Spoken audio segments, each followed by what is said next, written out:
Good afternoon, my fellow Canadians. Today I would like to talk a little bit about Pierre Poilievre. What I've noticed is that there seems to be a favorable wind, or at least a popularity, entertaining the idea that he could become the next leader of the Conservative Party. So what this video will inform you, or at least what I will be trying to prove, is why he is refusing. Why Poilievre, in my view, is a extremely worthy candidate to be PM, but why he outright refuses to be PM. Okay. Number one, Pierre Poilievre is a candidate who is, and I should outline the reasons why he would be an excellent candidate first. He is a master of attracting attention to the crimes and the negative points, if you will, of the Liberal Party and of Justin Trudeau himself. He was very effective in criticizing that party for its very, very bad cover-ups, scandals, and essentially he tried his best to expose what he thought was a very necessary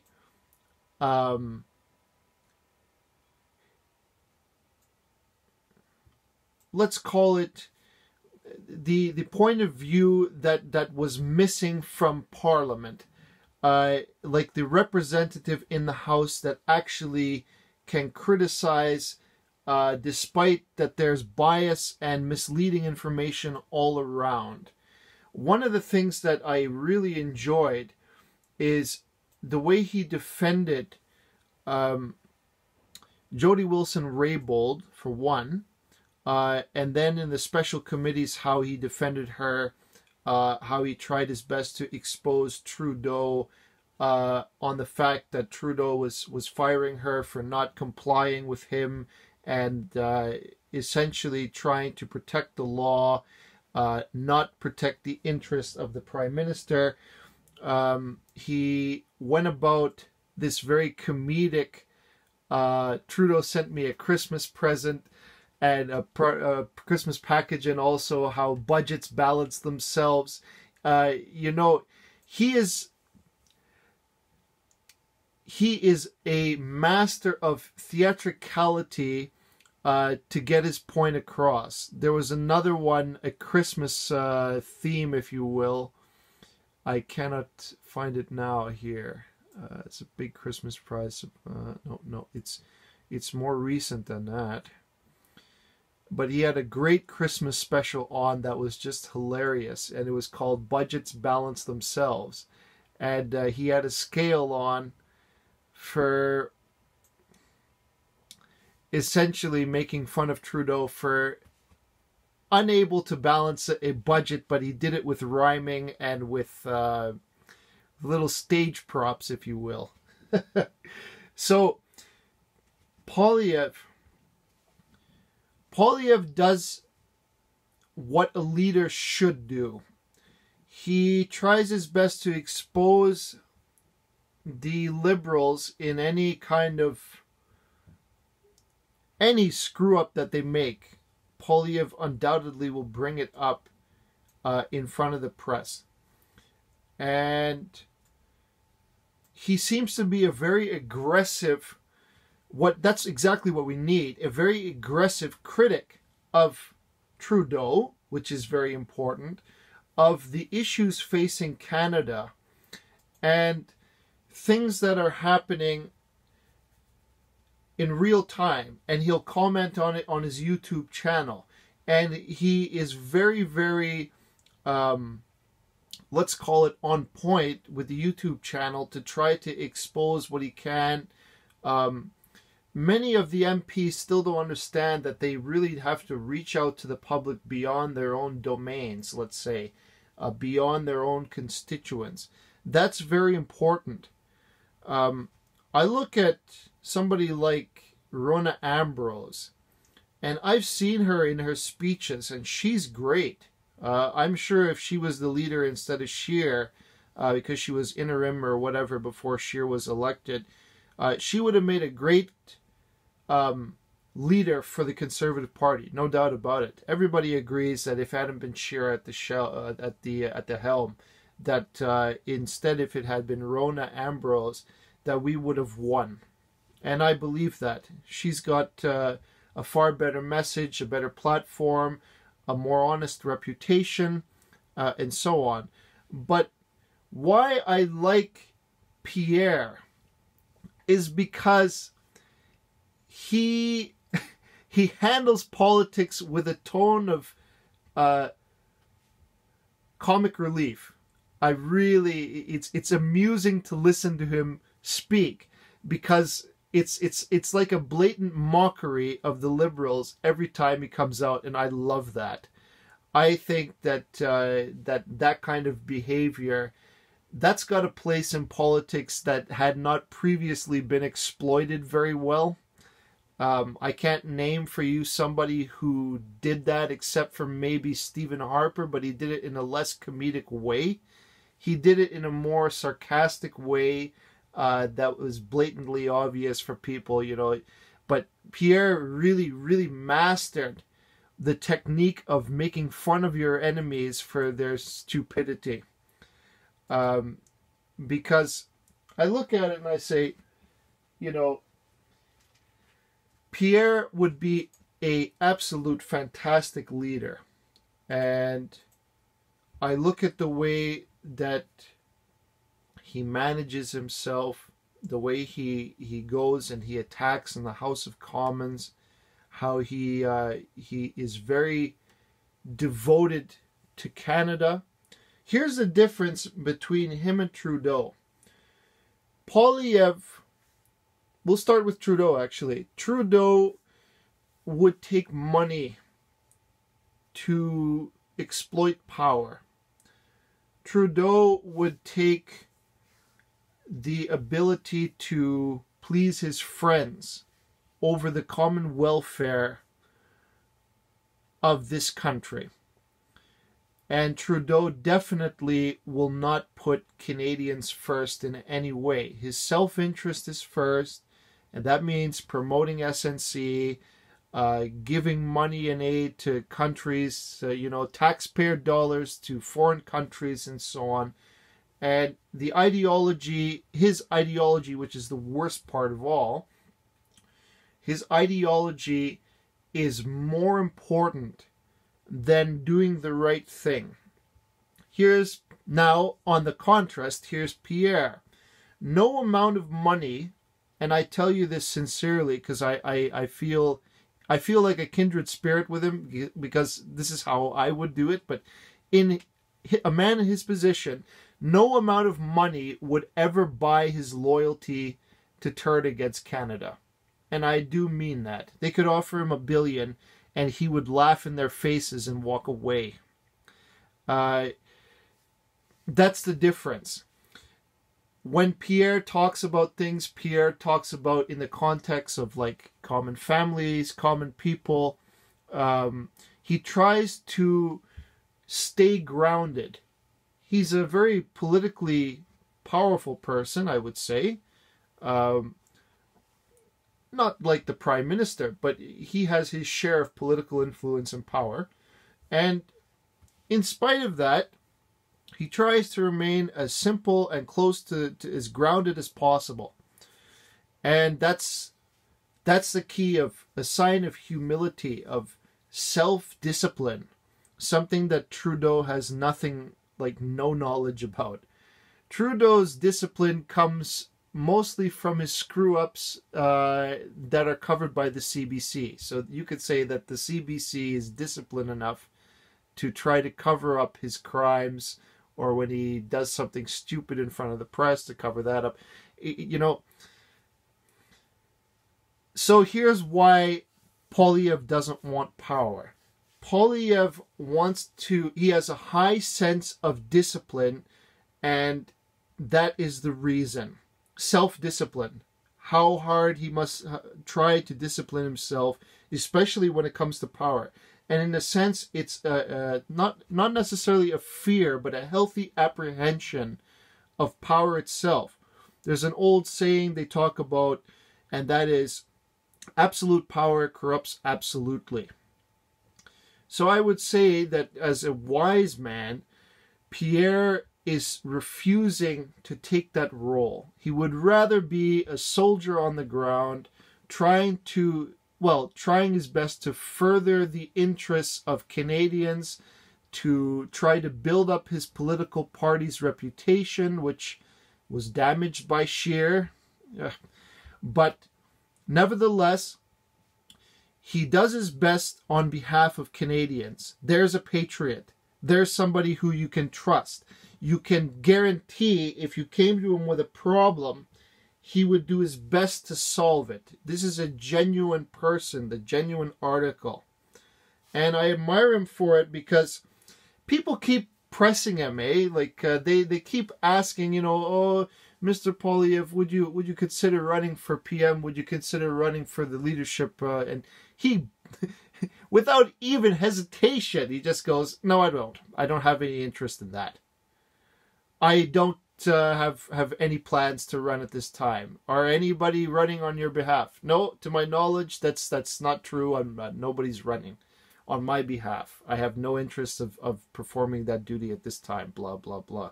He goes on, but he steadfastly refused to enter into that arena, let's say, because he knows how filthy it is. Politics at the highest echelons is itself a very filthy dog-fighting arena, in a way. It's not a place for civilized politics. There's a lot of backstabbing. There's a lot of personal attacks. There's a lot of the CBC going after you in any way they can get dirt on your background, or anything that there's hearsay that they can make dirt on your background. It's a very filthy, low kind of limelight, if you will. The kind that'll burn you if you're not strong enough to handle it. And I look at it as like power is a corruption of good people, and only a really strong person can resist that kind of temptation to succumb to power and influence, and to become enthralled by that kind of fake glamour, if you will.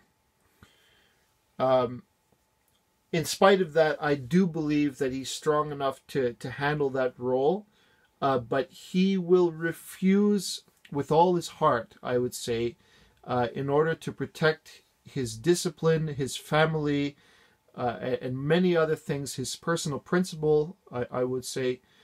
And that's what makes him a great man, because he would refuse. He would refuse power, and he has refused power in the past. It's obvious. He don't have any desire to be prime minister. That's what makes him most worthy for that role, because he didn't want the power. If you offer Trudeau the power, he wants more power. He will sell anything to grab power, to grab money, influence, anything like that. Because he's a boy. He don't think about the consequence of that role, what he's doing. He make a deal with China, in spite of the fact that the Chinese are holding 2 Canadians on death row. So his personal discipline and integrity is deeply in question. He fired people who are loyal to him. Trudeau fired people loyal to him, defending the law. And for that, they were fired, and they were disgraced and excommunicated from the Liberal Party, right? Jody is to me a great Canadian. I will always have a deep respect for what she did. She proved that no matter how partisan things can get, that you can maintain your integrity, your character under pressure, especially from the highest levels of government. That's saying something. She really did know that if she chose that path, her job would be in jeopardy, which shows the deep corruption in the Liberal Party itself. And she already admitted it. Pierre, one of the ways I admire Pierre also, he exposed that hiding of Jody Wilson-Raybould's case, and he did his best to ensure that she got the publicity, at least from him, that she needed, that she deserved. And it proves that it can be non-partisan if it's the right thing to do. That's why I admire him. His principle, your moral principle ahead of ideology of politics and all that nonsense. It can become so disgusting and uncivilized politics at that level. And, I'm sure Pierre is very intimately knowledgeable about that kind of thing going on. And he wisely refused to sink down to that level. Now, I'm not saying that being prime minister is not a great thing. It is a tremendous responsibility for somebody that actually knows the meaning of that word.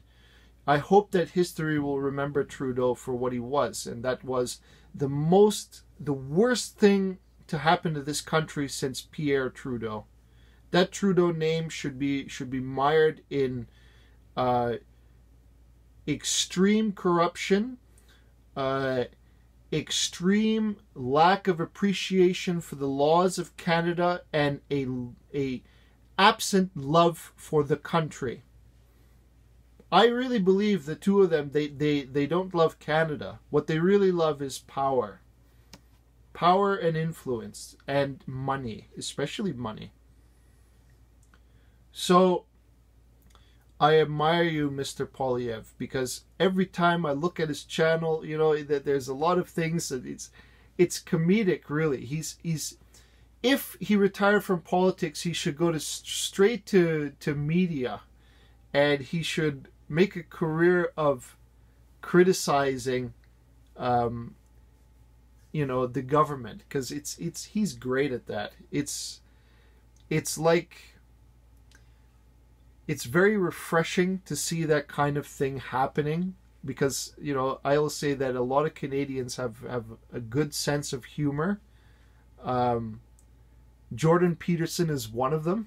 It's the idea of making something extremely serious into a joke, but not in the sense that it's a thing you can joke about, but the fact that circumstances are what they are, you can't help but laugh at it when they point it out. You know what I mean? It's not funny, but the fact that it's happening, it's laughable. It's so stupid, it's laughable. So I just want to conclude with this. I think that, and I repeat, that Pierre Poilievre is an individual with high self-discipline, a deep love for this country. I have no doubt in my mind that he loves this country. He loves Canadian people. He loves what this country, the root of this country, what it was really about. And I think that his self-discipline and his personal principle are the reasons why he's not running for the head of the party. He would like to be somebody on the front line, a loyal soldier, if you will, to do his best to do his part. I could say it like that. And for that reason, he's a very worthy candidate, but he never will put himself in that position. So, thank you for your time and your attention. Many of you in the West probably felt that he is a great potential candidate, but I think he is wise to pursue the route that he does. Thank you for your time. Bye-bye.